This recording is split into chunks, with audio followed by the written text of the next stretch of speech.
Hi, today I want to discuss the film, which is called Huayan, filmed in Shanghai in the early 2000s, and is considered to be China's first true techno movie. At the time, Shanghai's nightlife and club culture were booming, reflecting the energy of millennium youth culture and early waves of globalization. Li Xing, the director, had previously worked on commercials. I can see this influence in the film's crispy visual style. The film follows the logic of electronic music rather than traditional storytelling. Its fragmented, modular narrative works less than a linear plot and more like a sequence of repeating and shifting elements, meaning it's produced through rhythm and variation, not through clear cause and effect. This logic is most visible in film's visual language. From a cinematographic perspective, Huayan creates an intense visual rhythm instead of the dark, noir-like look often associated with techno culture. The film frequently uses bright, overexposed lighting. The image is flooded with glare. The light does not try to imitate the real illumination. It functions more like a constant visual pulse, similar to a high-frequency sense sound, producing a feeling of overload and heightened sensation. The clearest example of this technologic appears in the title sequence, shot as a long take with layered image. The scene pushes the character to the edge of the frame. She almost disappears. What takes over is the rapid flicker of LED light rushing past the window. This movement does not simply show movement, it performs rhythm. The flashing light acts like a visual baseline, creating a physical, almost dizzying effect. We're not just watching the scene, we're, in a sense, hearing it with our eyes caught inside a fast looping visual track. Editing follows the same logic. Cuts are no longer used to explain the story or clarify events.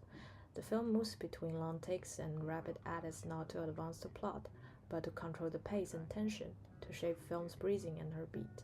Narrative clarity is carried mainly by the voiceover, which loosely connects the fragment. This frees the editing from storytelling duties. Editing now works more like effects processor, linking image to mood, rhythm, and sensory flow rather than narrative logic. As a result, the image track becomes something close to a visual installation. Shots can repeat, stretch, or break out without explanation. What matters is not what happens next, but how the sequence feels in time. Taken together, this choice moves the film away from cinema's traditional role of representing reality.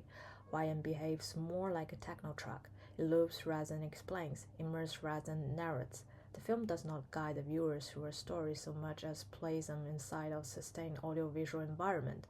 In this sense, it plays less than a movie and more like a cinematic live set. This approach can be understood through three key ideas. First, the city becomes a sonic instrument. Urban spaces, the cinemas, subway tunnels, streetlights are no longer just settings. They function as visual sound source. Captured by cameras and arranged through editing, they form the film's basic rhythm patterns. Second, editing works as visual sampling. The film cuts, repeat, and layers small fragments, glances, gestures, movement, much like a DJ work with sound.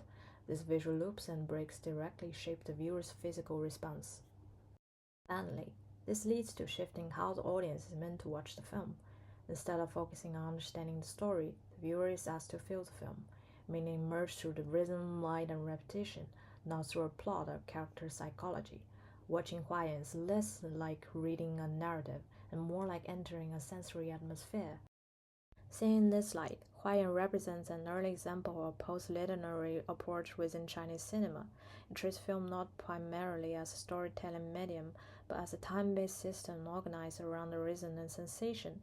By translating techno logic into cinematic form, the film offers a rare and forward-looking experiment, one that captures the energy of millennial Shanghai, not only through what it shows, but through how it moves.